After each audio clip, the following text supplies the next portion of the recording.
Good morning, everyone. Thank you for being here for the first session of this 2022 program of talks, and to celebrate with us the 20th edition of the Loop Fair. It's an achievement that we're very happy to be able to share with all of you. If you had the chance to look through this year's talks program, you know that we're going to be looking at collecting from different point of views. We kind of recuperate a discussion that was started in 2015 on the practices of collecting, and we're going to be looking also at the ethics of collecting.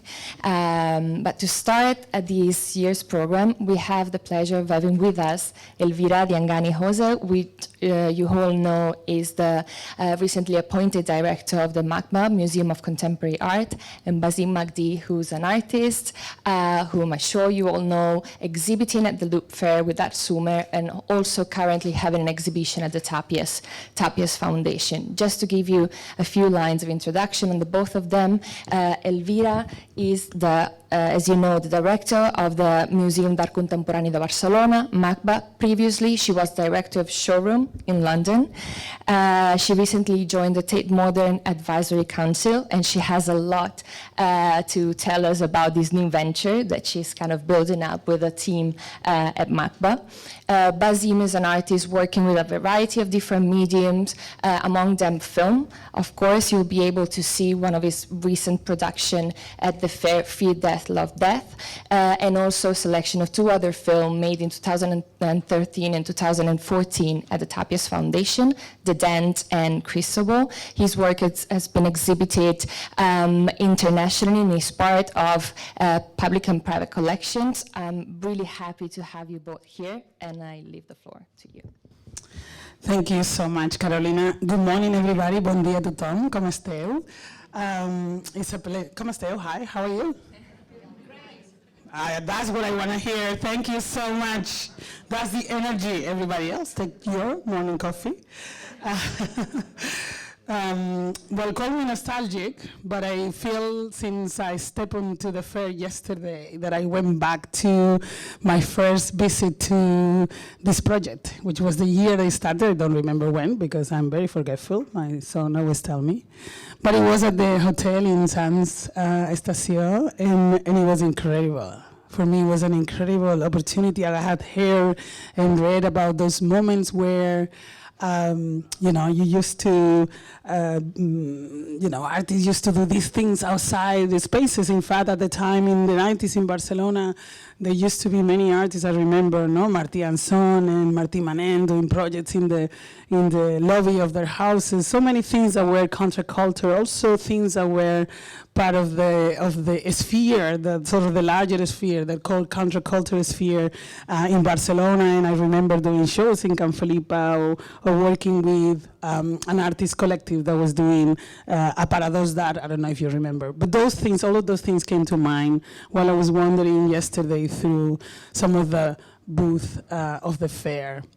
I don't know how you feel, people in the galleries are spenders in darkness, but I felt like that. So I had to thank Carolina, Emilio, Andrea, and Carlos for inviting me to be here, but also for regenerating, for creating this moment, because this is also a fair that is about time. Carolina was telling me a year ago that this is what she proposed, present tense. I remember was also critical for all of us that are looking at time-based media.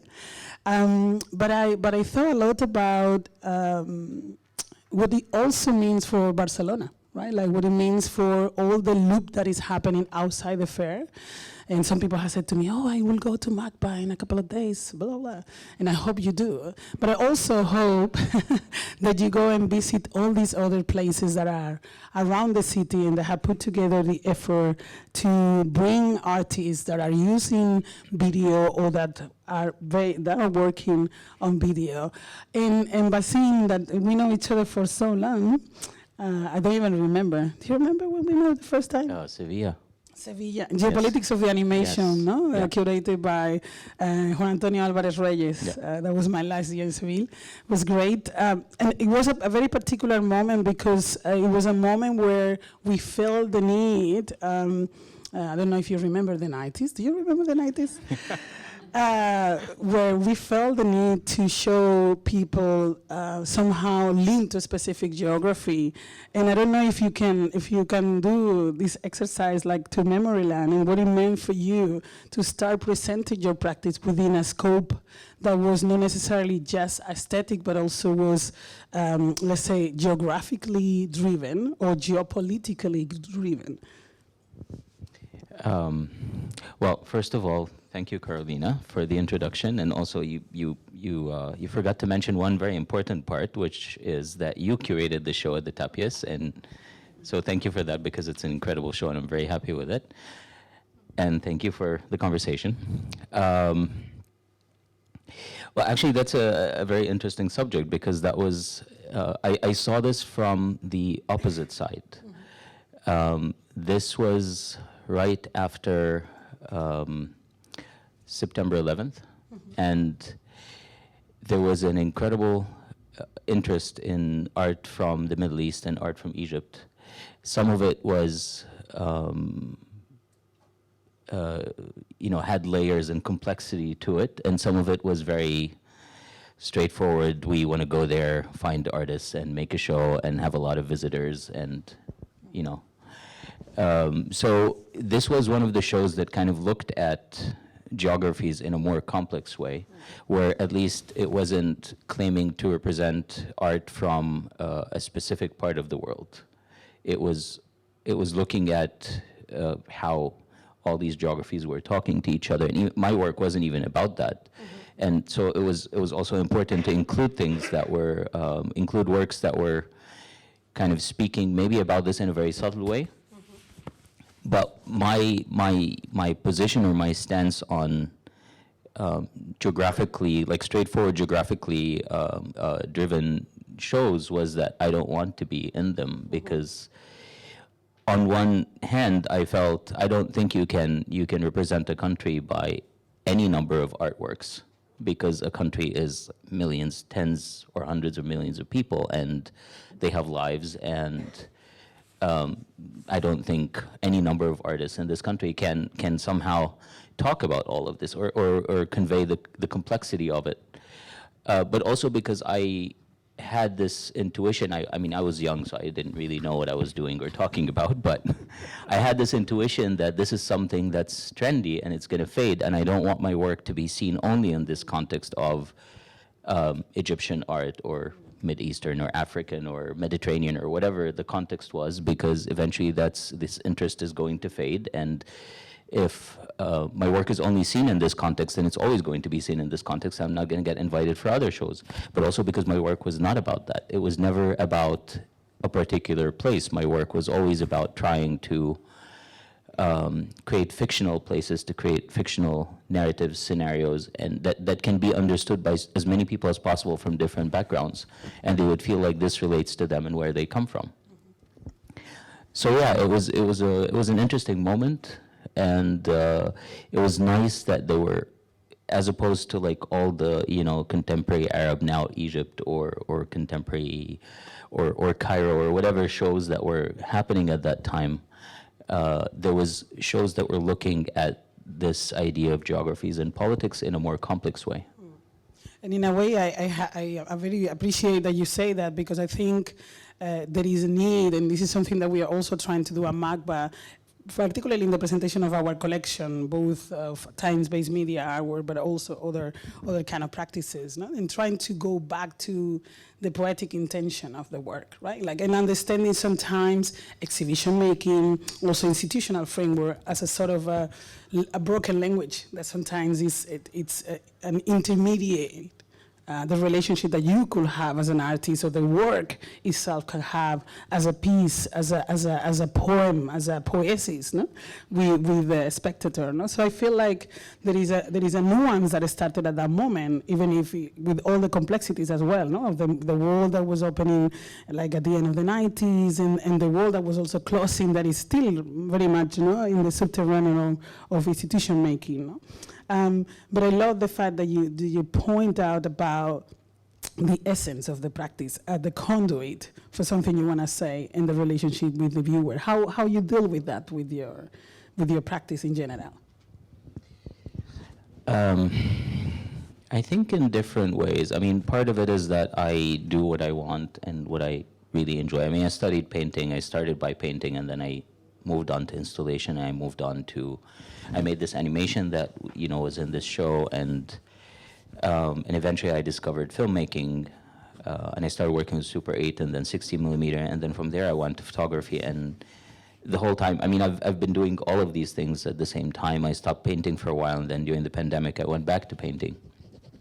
And part of that is that I kind of drift between these mediums very smoothly and very comfortably, and I never really think about it. Mm-hmm. Every one of them offers something completely different. Especially filmmaking and painting are very different in the way I deal with them. I don't try to make work that looks the same. Like, the paintings are not supposed to look like the films, or, you know, the photography and the films, of course there are overlaps, but they're not, I don't show like stills from the films as photography. But also the subjects kept changing, and you know, talking about poetry, one of the things is that I used to write poetry when I was a teenager until I was 21, and then I thought my poetry was horrible. And then I wrote a poem that I liked, and it was very long. Do you remember the poem? Yes. It was in chapters, and it's actually interesting because my last film was in chapters. And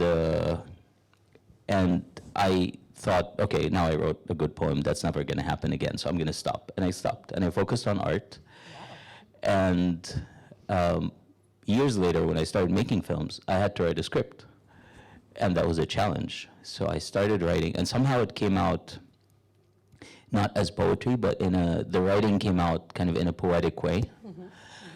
And when I finished the film, I realized that I kind of realized what was wrong with my poetry. Is I was trying to, it was more about meanings than the craft of writing poetry, the craft of arranging words within language. Mm-hmm. And it was more about trying to find a way to arrange ideas that normally wouldn't make sense together in a way that would make sense of the absurdity that's inherent in them. And another thing I realized is that I'm not interested in making or in writing poetry as a poem, but like maybe the whole film can be mm-hmm. the poem with the image and the sound and the narrative or script or text. And that complexity is like something that I really enjoy and kind of has been guiding what I do, not just with film, but with all the other mediums since then. Mm. And is so at the end of the day, like I was asking you earlier if you write, because it got my attention. It's not only publicity, but it's really like a very interesting book that got my attention when I arrived yesterday, this video writing by artists. And I was reading Eugenie Bonnet's introduction to it. And the need of this complex amalgama, let's say, this complex ensemble of elements that a video practice include. No?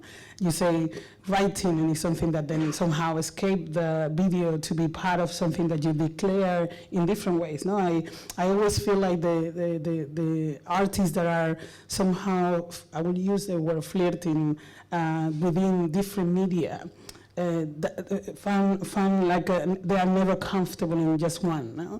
And I wonder when you feel that the movie is done, or whether there is it's like you saying, okay, I cannot, like when you did Stop Poetry, like you just say, okay, this is it, the work is finished, or it's always part of a long process from which every work is a chapter. How do you feel that works in your case? I mean, I think flirting is subtle. It's a full-on relationship. It's really wild. I mean, it works differently. I have very different relationships to each one of them. I mean, with filmmaking, it's for me like I shoot the footage and I write at the same time, and it's extremely vague until the point I start editing and I start building the soundtrack, and that's where it gets like really hypnotizing. It's like there's always like a month of editing, or let's say 2 weeks of editing, and I feel like my life stops. And I really call it a composition, because I feel like I'm composing something, putting all these pieces together and trying to make sense of them. And my films don't always make a lot of sense, but that, to me, that makes sense, because I think reality doesn't usually make a lot of sense. But then the painting is really like, it's a struggle. Like I never really know what I'm doing, and it just keeps, it's like having these visions that kind of keep appearing, and suddenly there is a solution, and I know exactly what I'm doing. But it's something that the bottom line is I really enjoy it, because it offers me, I always say that for me, the best way to defeat death is to find a way to live different lives in one lifetime. And finding different lives, living different lives in one lifetime means having a lot of different interests. Not just being interested in art, being interested in a lot of other things, entering different kind of communities, and within art to also work with a lot of different things. And to, one of the things that really attracted me to filmmaking and photography from the beginning was that I realized that eventually film is going to die, and I wanted to explore as much of the unexplored potential that it could offer. The film itself, the material, yeah. And I try to, the way I use film is always like, when I work with a new medium, I figure out how, or like I get a new camera, which is never new, they're always very old cameras, but it's always about understanding what it was made to do. And then once I know exactly what it was made to do, I do something completely different with it. Or with film, for example, all my photography is shot on film that was pickled in acidic household chemicals. So it defies the purpose of like creating a crisp, sharp image that represents reality in as close as possible to its time and to its finest details. The colors change, the quality of the image changes, and this experimental part is very important for me, because that's what keeps the excitement going. It's like the medium keeps changing as well, it keeps evolving. It keeps becoming something else every year.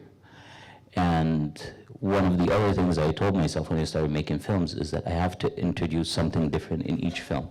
I'm not going to make two films that are, at least I should know it. Maybe no one else will notice, but I know that in this film I did this, which was different, and in the other film I did something else. So for me it has to stay exciting. It has to be, like, there has to be more to discover all the time.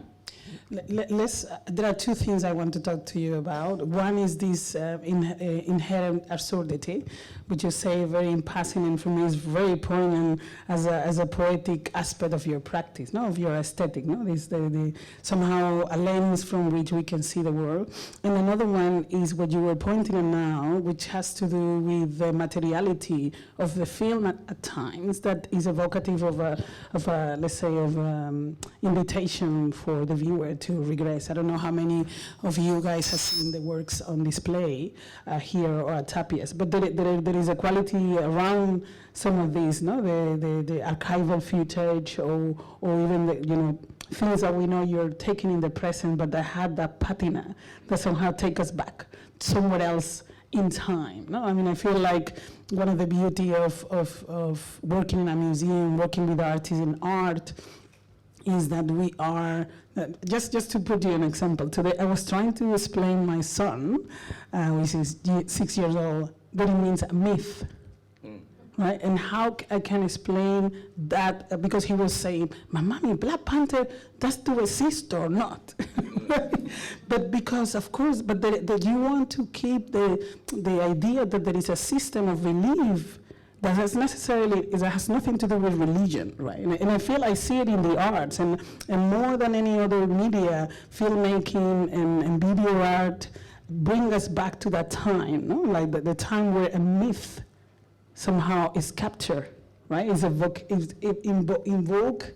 as a part of a ritual, but also evocated as in that. And there is something beauty about your work that always does that. You know, like you were invited to a time. There are some of the works we see in exhibition. There are many of the work that we see in the fair that has this invitation to go through details in a way that we are becoming microscopic. We are becoming like an ant or a little fly on the wall. There are those works where we are out somewhere in a landscape where we don't understand even what it is, and it's the heat of a sun that takes us into a river. There is a moment, like in your practice, where we are invited to a different time, particularly in the last movie. I felt like there are these moments where the film's coming, and then there is like this beautiful color, which now I'm intrigued whether it's part of the sort of like the dust and the film material itself, or is something that then you project digitally afterwards. So all those things is a way of creating a mythical place or a mythical time that artists not working with this media invite us to experience, right? And I don't know if you feel that, but I want us to go back to the material making of the film, and then we go to the absurdity, which is also another. Well, the the mythical part is definitely there, but one of the things about myths is that they change over time. And that's something I find really fascinating about them is, you know, there was no way to really record most myths, like to record them from the beginning. We don't know how they originated, and then they keep changing because they kept traveling by word of mouth. Mm-hmm. And I see what I do as fiction. It's all fiction. And which brings me to why I use film, because for me film is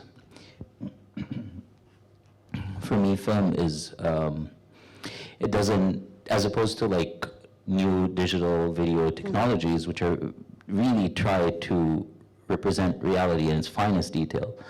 Film is a representation of reality. It's very clear that the color is different, there is grain, there are light leaks sometimes. There are what people would think of as imperfections, but I think they're perfect for creating that little barrier between reality and fiction, or reality and its representation, which is always partly fictional. So if I'm going to work with fiction, then for me it makes more sense to use a medium where it starts looking like, yeah, this is a better tool for making that. And so I also use color filters on like analog, so like in front of the lens, I put stuff in front of the camera. For example, Crystal Ball, I intentionally shot it with a camera that had a crack in it that was allowed to let some light in, so there was a lot of light leaks, because I wanted to create this crystal ball effect, this foggy effect. But in all my films, there is this sense that time is very confusing. You know, you keep moving between linear time and cyclical time, but also in between past and present and future. It's like they're all sitting together. It's almost like I put them in the blender and I turn it on, and then I create another another order. Yeah, and that's also something I really enjoy, because it stimulates my imagination. It makes me think of new scenarios. And I'm not talking about science fiction. I'm talking about fiction as in like the life of a fictional character, or the aspirations of a fictional small town that wants to host the Olympics, but then they party all night, and then the committee comes and nobody's ready. And is fabulation a good term for you then? Is what? Fabulation, to create a fable, to use some of the sort of the more traditional understanding of like storytelling. Maybe, but I try not to define it, because if I start defining it, I won't be able to go in the direction I went to, for example, with Fear, Death, Love, Death, where I made a film about the absurdity of even trying to understand death. I mean, it's a film about death where I am not even trying to understand death. I'm not even asking questions about death, because I know I'm not going to understand it. So it's more about, and it's so abstract, but then I decided to do it in chapters. But also there is this sense of time, because the film kind of describes a time which is a few days after the narrator dies. So the narrator is narrating what happens after he dies, while looking at his own room, and with alongside narrative about a language that was invented by an 11-year-old that only includes one word, banana, which is actually my daughter, and she invented this language. But it's also like a very interesting kind of new aspect of my work is that I'm starting to get my daughters involved in what I do.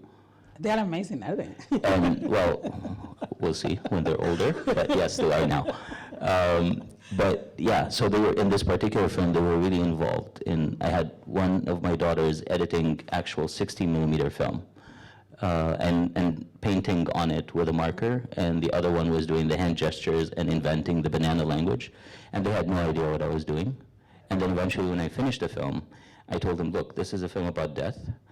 I don't want you to be scared. And they watched it and they were like, yeah, it's cool. Yes. And that was it. I'm going to show it to my son. One thing I like to do in this kind of conversation is open up for you guys to be part of our conversation, to ease the way. I don't know what time is it? It's exactly when you said we should do that. You see? Yeah. But we're going to keep talking, so if anybody has a comment or a question and want to inquire about the work, etc., please be mindful that you need a mic, but engage whenever you're ready. Another thing that I just lost track of what I wanted to ask you now. Somebody help me? No?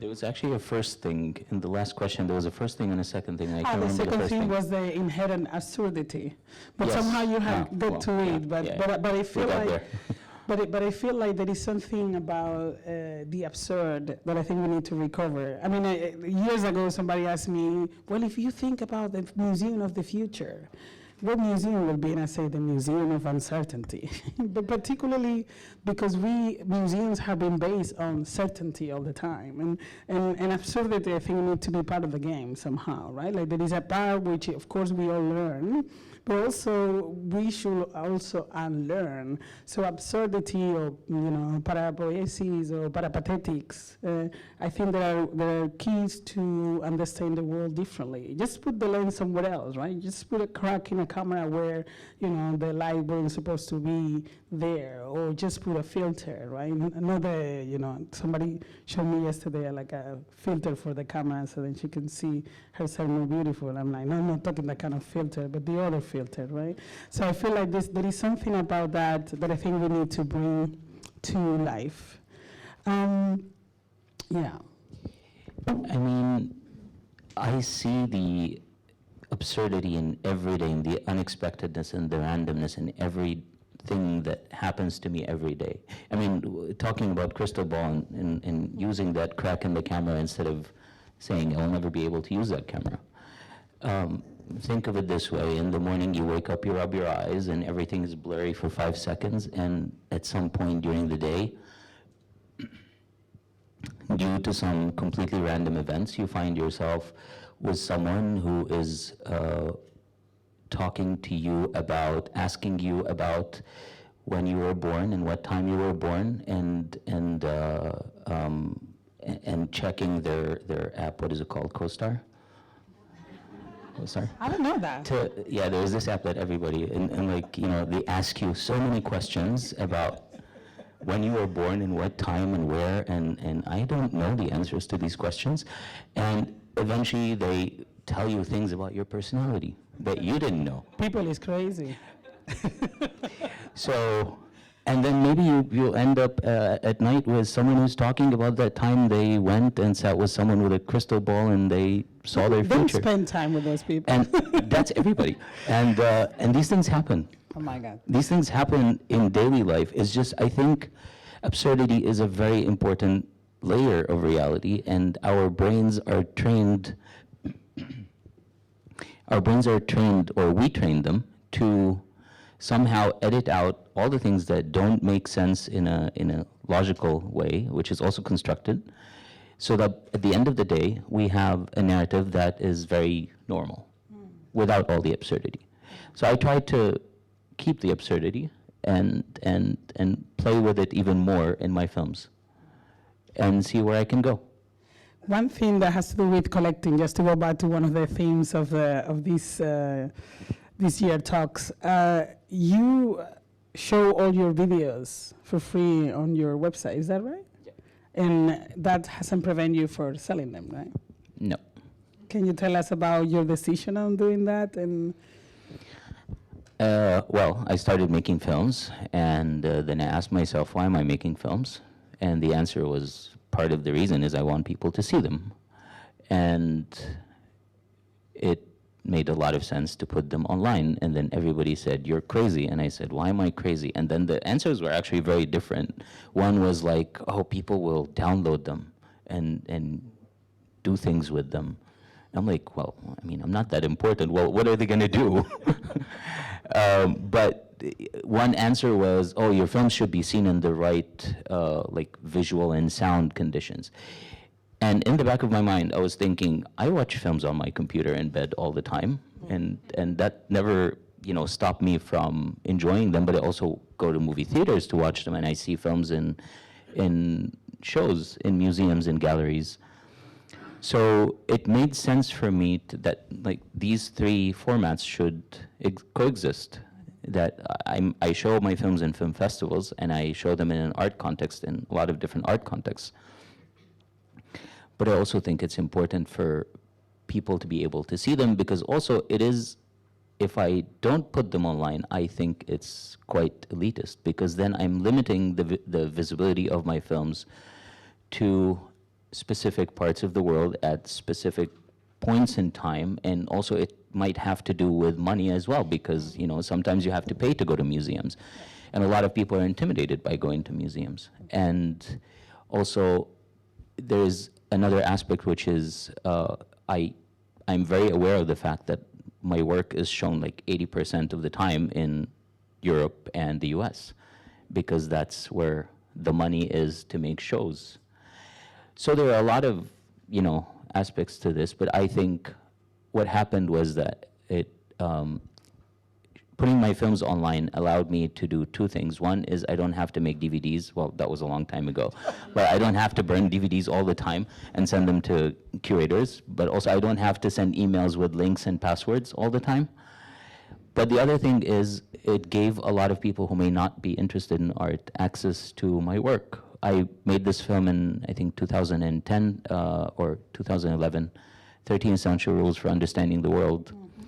And then a person I will never meet, who I think was maybe 16 at the time, who had a very popular Tumblr blog, found the film, took screenshots, put it on Tumblr, and this has been happening since then. People are reblogging, and it's been watched more than any other film, and it's been reblogged over 1 million times.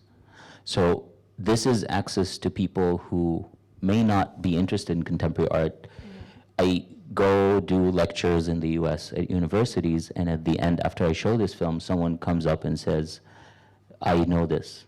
I saw it on Tumblr. And it's great. I think this is real accessibility. On the other hand, I never had any problems with any museum that collected my work, because it's the distinction is clear between an edition of a film that a museum owns and a copy of it that's online that only I mean, it's only on my website, on my Vimeo, so it's not like, you know, people can download it and spread it around in the wild internet. So it's been working quite well, and like it also helped me a lot professionally, because it allows people to see my work and invite me for shows without the intimidation of, yeah, I have to email the artist, or the artist not replying. Which happens sometimes. Or you know, somebody that wants to research on your practice and then maybe decide not to invite you. So then you don't have to go through that experience. The intimidation of that as well. Yeah. Super. I don't know if anybody has any questions. Are you serious? There has to be always one person with any a question. Jokes?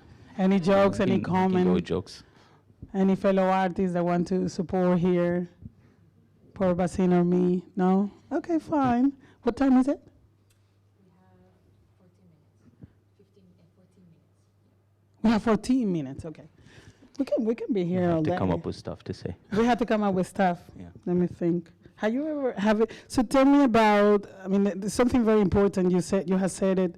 But tell me about how you are received at home in Egypt. How the work is received there. When you have been on display, where have that happened? I mean, I now I show mostly with a gallery there, and What's the gallery? Sorry. Gypsum, and but I mean, it's a very long journey. It's the last 25 years of my life, so it's changed a lot. Also because the spaces there changed a lot.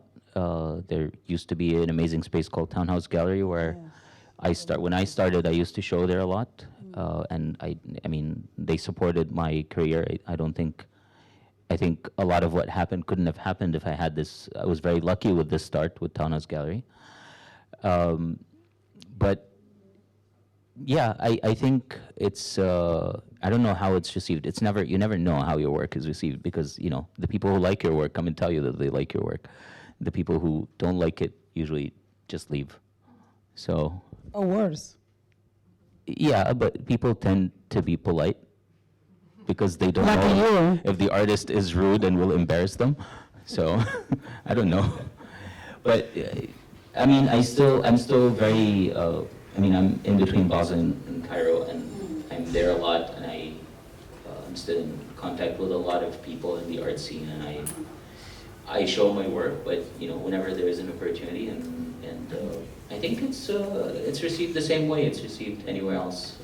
Hopefully, confuses people a little bit, makes them ask questions, and somehow they find something, they connect to it. I was thinking, what is the piece that you did on your father? I always remember that very vividly. My father looks for an honest city.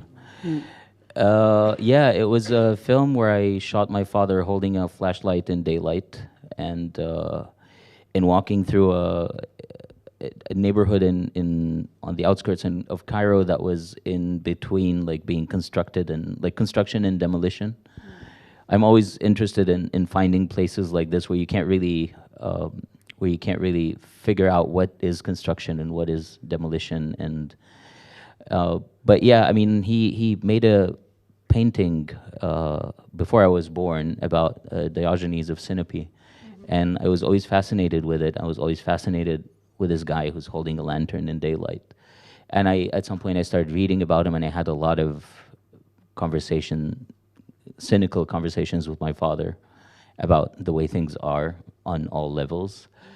And I thought it would make sense to have him perform that.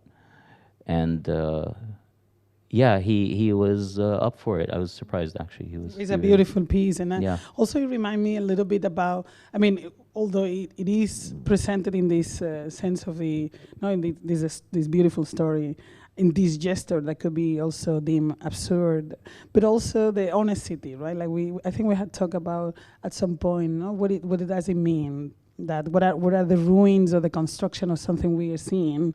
The ambivalence, no? The being in between these two moments, no? The construction or destruction, or the ruins, no? Which is not the destruction anymore, but the persistence of the demise of something, right? And in terms of a political aim, I don't know if you want to talk about it, like to go back home in this sense of more active.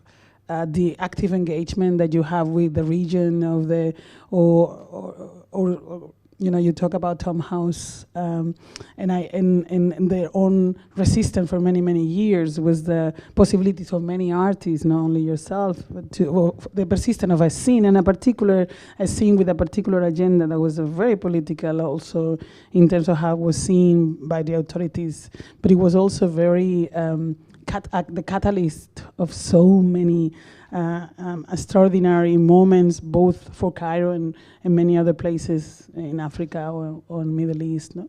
I don't know if you want us to take us to some moments there, or some moment in these 25 years where you have seen, no, this attention to politics as a revolutionary aesthetic as well, no, of a revolutionary change in aesthetics. I mean, there's always politics in what everybody does. But I think I may have some controversial opinions about this. I think it's important to figure out what I can change and what I can't change, and the things that I can change, I would work on changing them. The things I can't change, it's important to figure out the best way to deal with them. And I think what happened in the last 20 years is, okay, let me rephrase. The way I see art is that it's sometimes artists take on more than they can handle in terms of this idea of revolutionary contribution. They're just human beings. You are. Yes. You are just a human being. Yes, we are. But I think it's not just about us being human beings. I think it's more about the accessibility of art and how much art contributes to a larger, you know, a big city of 20 million people outside of what I call the art bubble. I think it's important to understand that art is not TV, and it's not social media, and we have a certain amount of impact, but it could be delusional to believe that we can actually have more impact than what we are capable of or what the popularity of the medium allows. And I believe that what I do can have an impact mostly on, or what most artists do, can have an impact on an individual level. And that's very important because in the end, you're dealing with individuals. I'm not sure about how much of an impact it could have on a collective level. I'm not generalizing. I know that there are certain instances where there was a real impact. That's why I'm saying this is controversial. But I think it's important to know what you do and understand where it can go. For me, it's a lot more important to find ways to maybe to teach, to find other ways to help younger artists, to give them shortcuts for all the things that took me like maybe 10 years to figure out. And yeah, that's how I see this contribution, which is actually what Townhouse did for years. It wasn't political, it was mostly about helping artists and creating an art scene, and that's what it accomplished in the end. I see that as a political. That is true, but I mean, political is a very broad word. And if we're talking about a country where revolution happened, it gets to, yeah. Soft power in a way, no? And I understand. The subject gets broad. Yeah, I agree with you 100%. No? But as I say, like, there is an agency in building that. There is an agency Yeah. in forcing that into a public sphere that is denying it. And as you said, no, particularly because what you want at the end is to provide for those that are pursuing a path maybe like yours, but they are not, they don't have the tools to do it. No? Because I think that in some cases I see all these initiatives, particularly in the continents, but in other areas, we can see this in the counterculture in many cities in the world, even in the West, where the attention or the intention is that of generating something, a critical mass, if we don't want to call it politics. I think I'm an advocate of you know, saying things without actually saying them. Like that you can say a lot of things without literally saying them. And that's my personal way of doing things. And also in my work, I try not to say things in a straightforward way. I prefer subtlety.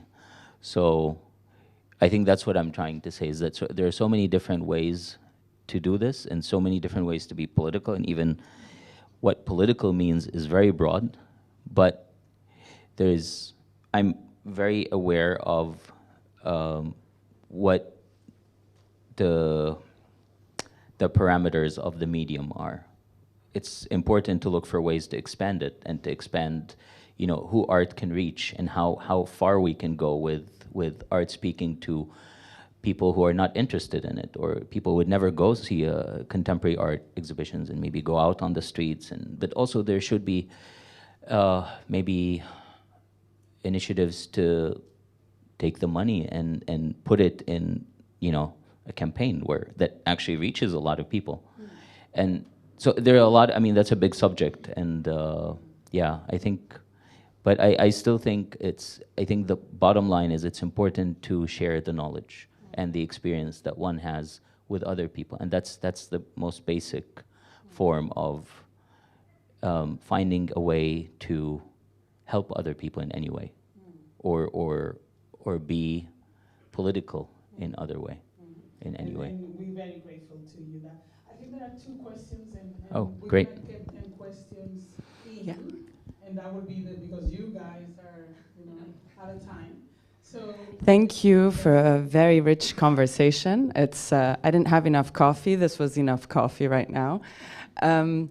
I have to say that I think it's an amazing political act for you to put your work online. I mean, for me, in an art world that's running, you know, hopping from art fair to art fair, in a moment where the question of film and the relevance of film in art institutions is also being questioned, I think that's a huge political act. And I also agree that showing in Gypsum in Cairo is this kind of film work as well, is very astounding in this day and age that Egypt is going through. But my question to you is on sound, and specifically in Fear, Death, and Love, Death. I found fascinating your use of sound, where on some level, at some point, if you close your eyes, the visual even goes away and you continue kind of tripping with your choice of sound. And I wondered if you could kind of talk about that composition, and where it's interesting to go to a film where you feel the film is almost pushing you as a viewer to even not see the image, and you create your own image as you're experiencing the film. do you want to go ahead and Sure. Well, I'll do it quickly. Oh, I thought, yeah, okay, sorry. Well, yeah, for me, sound's very important because it adds, like, I mean, I don't have preferences in terms of layers, but I think when you watch a film, there are senses that are being spoken to, and I feel like sound is the most underrated one of them. It's like a lot of people think of it as something that's just the background, and for me, it's important to layer sound. I mean, you know, a lot of these sound samples that I use are stuff that I record on my phone. I'm somewhere and I hear something, and I just go stand next to the source and I record it, and then I take it and I layer it, and I stretch it and I reverse it and add more layers until I come up with something. And sometimes it starts with something very simple, like me moving my nails on my jeans and then recording that, and then turning that into the sound of soap bubbles bursting.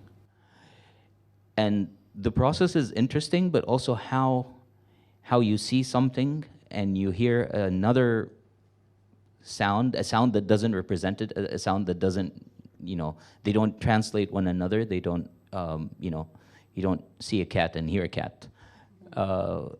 That leaves a kind of gap for people's imagination to maybe close your eyes, or even if you're watching, to try to decipher the connection between what you're seeing and what you're hearing.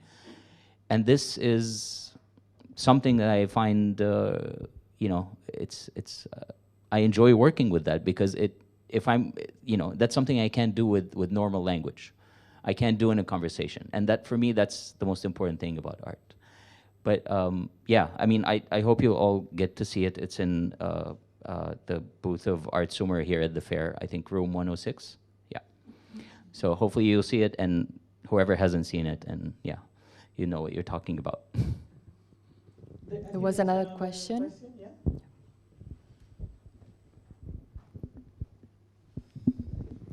Hi, thank you. I have a couple thoughts, and I wanted to put them into a question. I'm interested on your opinion.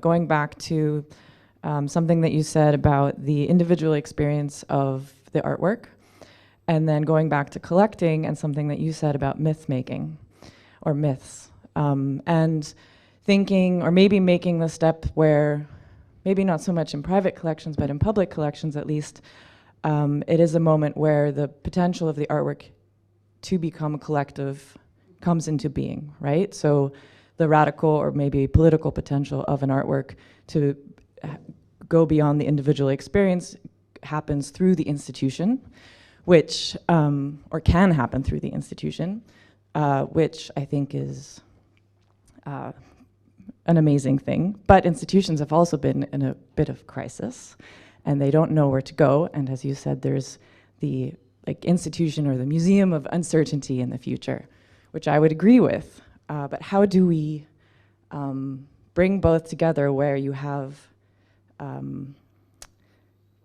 this one hand, this myth that we create, the story that we tell, right, which is also comes out from the individual artworks that become part of a big collection, that will be uncertain and will change from generation to generation, and will take on new stories and new myths and new kind of political directions.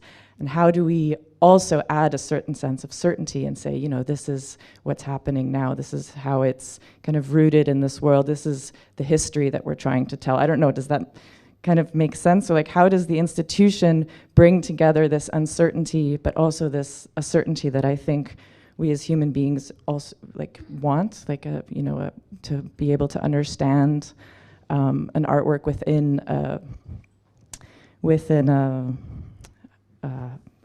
collective, right? Within this kind of larger idea of what we are and why we are here. So my question, break it down again, maybe your opinion on how we need to collect, and maybe on to you, what does it mean for you for the artwork to kind of become part of these institutions, and what is your opinion about what these institutions can do? And to you as someone running one of these institutions, how, what's your approach?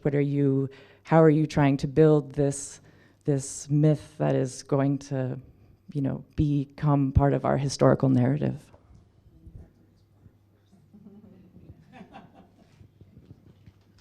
Well, for me, well, when institutions collect a lot of different kinds of work and in a lot of different directions, the more diverse the collection is, the more it captures a moment in time or different moments. I was recently on the acquisition committee of a public institution, and I got access to what's in the, how things have been collected throughout the years, and it does capture moments in time.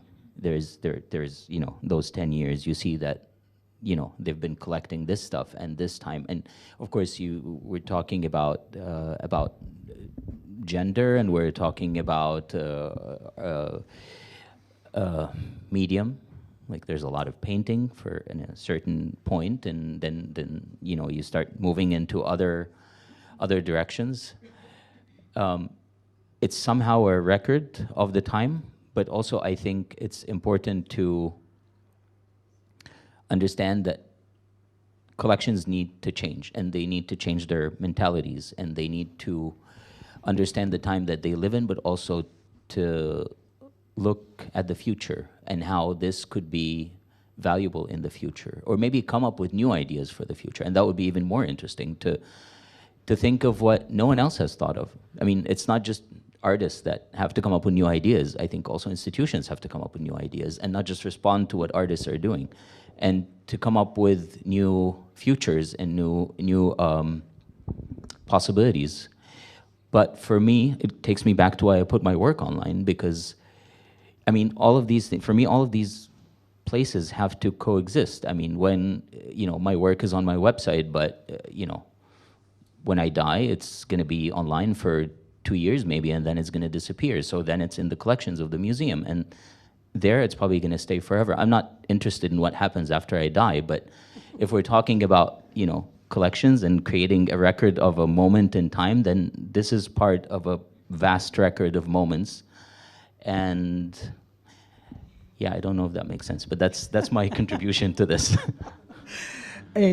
So I start my response to you with beautiful comments, with one thing that is very important. When I said about the Museum of Uncertainty, I wasn't thinking about, oh my God, what's going to happen with the world? No. I was saying uncertainty as a tool to look at the past when we were told that all of that was certain, and it's not, right? So the museum as its own mechanism for learning is what I'm trying to do. And in a way link very well with what you're saying and what you were suggesting, which is the fact that you had to build narrative that put works in relation, right? Like your work on its own has a meaning, and it brings some stuff, sometimes things that you don't even think about, and things that, as the other person that was asking about the sound was suggesting, no, there are things that have a meaning for me that won't have a meaning for anybody else. No? And I think that capacity that art has to build almost like a sense of collective critical thinking, but at the same time, emotional, personal experiences through that, through the positioning, right? Like I think we had to recover this sense of what positionality means, where are we thinking from? And when we do so, how do we look at that artwork, right? It's not the same thing that I go quickly yesterday to the Tapias to see your exhibition, see the shows, go quickly to go and pick up my son. Oh my God, I'm too late. The experience of the work, when I sit down in my bed at, 11, and then I can watch it properly. Or when I come here very quickly go through stand by stand and I see the work, and then I remember, oh no, I can go and see it online because this is what Basim have made possible. Or when I go slowly through the rooms of the museum, and I go and see what is in the museum, and I go and see the work in relation with some of the works that I put in there as a curator, not my choice, the choice of the people I'm working with in the museum. My colleagues, Claudia's gonna be talking later with Salman Gala. There is something about the relationship. We don't live in isolation. The interdependency, that's the certainty that I'm looking for. The certainty that we are together in something, that we build together something. That the narrative goes beyond the prescripted spaces for narration. No? Museum has to have a specific narrative, a nation is a specific narrative, a city is a specific narrative, a family is a specific narrative. We're gonna talk to your kids so then they can leave your work online forever.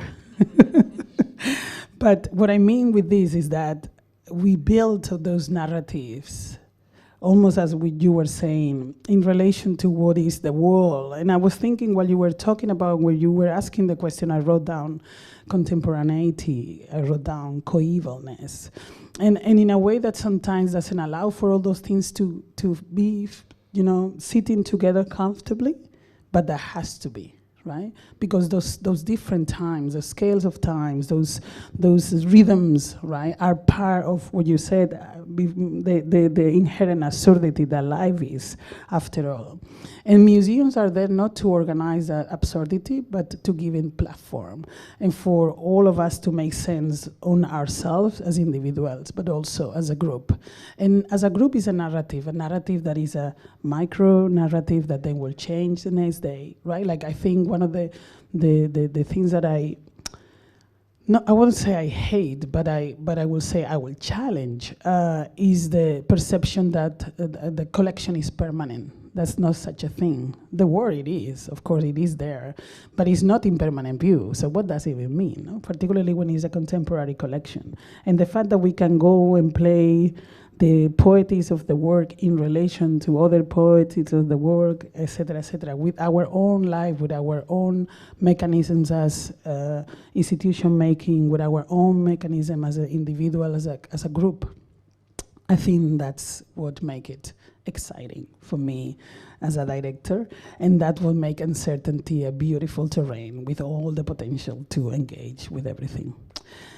And that's what we all have time for, my dear. Thank you so much, everybody. Thank you to Basim, Carolina, Carlos, Andrea, Emilio. Thank you, everyone, for coming this morning.